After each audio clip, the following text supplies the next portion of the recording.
Hello everyone, welcome back to Mom's Miracles. ఈ రోజు మీకోసం చాలా క్రిస్పీగా చాలా టేస్టీగా ఉండే ఒక స్నాక్ ఐటమ్ ని ఎలా చేసుకోవాలో చూపించబోతున్నాను. ఇది చాలా క్రిస్పీగా క్రంచీగా భలే ఉంటుందంటే నమ్మండి. పిల్లలైతే చాలా ఇష్టపడతారు. మనలో చాలా మంది బ్రెడ్ తో చాలా రకాలైన ఐటమ్స్ చేసుకుంటాం కదండి. సో మీరు ఒక్కసారి ఈ విధంగా ట్రై చేసి పెట్టండి. చాలా వెరైటీగా ఉంటుంది. ఇంట్లో అందరూ కూడా చాలా ఇష్టపడి తింటారు. ఈవినింగ్స్ వర్షం పడుతుంది కదా ఈ మధ్య కాలంలో, ఈ విధంగా డిఫరెంట్ గా ట్రై చేయండి. ఎప్పుడు తినే మిరపకాయ బజ్జీలు అవి కాకుండా ఇలా బ్రెడ్ తో ట్రై చేయండి. చాలా బాగుంటుంది. మరి ప్రాసెస్ ఏంటో చూద్దామా. మనలో చాలా మంది బ్రెడ్ తినేటప్పుడు ఈ విధంగా ఎడ్జెస్ కట్ చేసుకుని పక్కన పెట్టేస్తూ ఉంటాం కదండి. అవి చాలా సార్లు వేస్ట్ అయిపోతూ ఉంటాయి.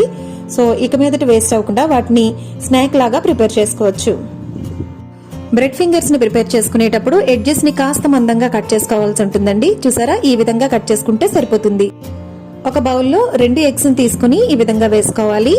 దీంతో పాటు 1 టేబుల్ స్పూన్ వరకు మిల్క్ ని కూడా యాడ్ చేసుకుని 2 కలిసేలాగా విస్కర్ తో గానీ లేదా ఒక ఫోర్క్ తో గానీ ఈ విధంగా బాగా బీట్ చేసుకోవాలి. దీంట్లోనే రుచికి సరిపడా సాల్ట్ ని కూడా యాడ్ చేసుకుని మొత్తం కలిసేలాగా బాగా బీట్ చేసుకోవాలండి.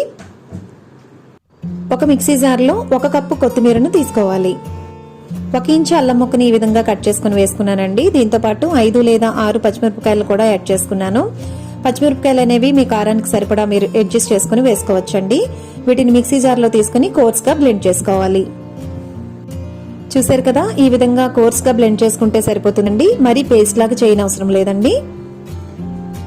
మనం ముందుగా మిక్స్ చేసి పెట్టుకున్న ఎగ్ మిక్సర్ లోనికి ఈ పచ్చిమిరపకాయల పేస్ట్ ని యాడ్ చేసుకుని ఒకసారి అంతా బాగా కలిసేలాగా మిక్స్ చేసుకోవాలి. ఇప్పుడు దీనిలోనికి 1 టేబుల్ స్పూన్ వరకు శనగపిండిని యాడ్ చేస్తున్నానండి. శనగపిండి అనేది జస్ట్ బైండింగ్ కోసం మాత్రమేనండి. సో మీరు శనగపిండికి బదులుగా మైదా పిండిని కూడా యూజ్ చేసుకోవచ్చు. టేస్ట్ బాగుంటుంది. ఇప్పుడు ఇదంతా బాగా కలిసేలాగా మిక్స్ చేసుకోవాలి. ముందుగా కట్ చేసి పెట్టుకున్న బ్రెడ్ ఎడ్జెస్ ఉన్నాయి కదండి, వాటిని ఈ విధంగా ఎగ్ మిక్సర్ లోనికి డిప్ చేసుకుని బాగా కోట్ అయిన తర్వాత పక్కన పెట్టుకున్న బ్రెడ్ క్రమ్స్ లోనికి ఈ విధంగా రోల్ చేసుకోవాలండి. లైట్ గా ప్రెస్ చేసుకుంటూ మంచిగా కోట్ చేసుకుని పక్కన పెట్టుకోవాలి. ఇలా మిగిలిన వాటన్నిటిని కూడా ప్రిపేర్ చేసుకుని ప్లేట్లోకి తీసి పెట్టుకోవాలి.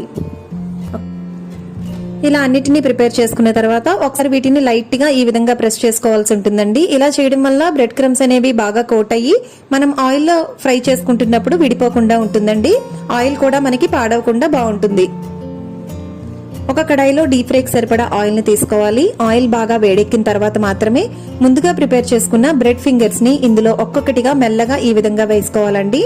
వీటిని వెంటనే అస్సలు కదపకూడదు. జస్ట్ ఒక 2-3 సెకండ్ల తర్వాత కొంచెం వేగిన తర్వాత మాత్రమే కలపాలండి.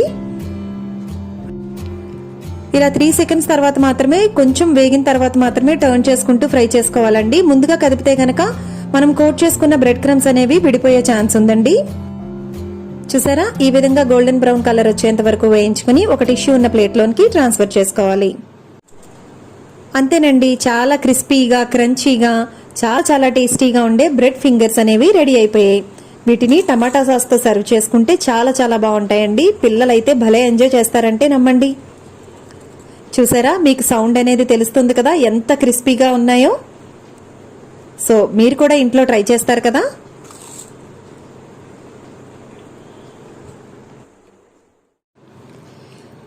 సో ఈ వీడియో మీకు బాగా నచ్చిందనే అనుకుంటున్నానండి. మీకు నచ్చినట్లయితే లైక్ చేయండి, మీ ఫ్రెండ్స్ తో షేర్ చేయండి, సబ్స్క్రైబ్ చేయడం మాత్రం మర్చిపోకండి.